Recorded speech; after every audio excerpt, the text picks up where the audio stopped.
So, magandang umaga po. Andito po tayo ngayon sa aking tinrabaho o ginawa po kasi nga po kailangan kong mapababa ang tubig mula roon sa kabila na yun. Nakikita nyo naman po, ayan po. Kaya akin po siyang sinangkahan o kinanalan. Ayan po, pagamat masukal po, hindi po natin gaano mapapansin, pero makikita nyo, mababanaag po natin ang tubig na yan.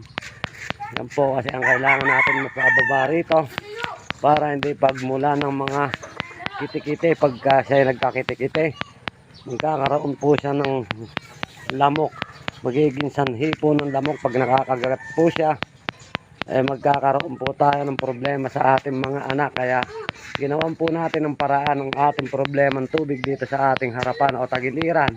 Ayan po naman ang aming harapan na napakaganda, may mga kambing. Yan po, kaya masarap po manirahan. Simpleng pamumuhay, napakapayak na pamumuhay dito sa ating bukid. Matahimik, masaya, wala tayong ingay o gulong maririnig pag tayo nanirahan o tumira sa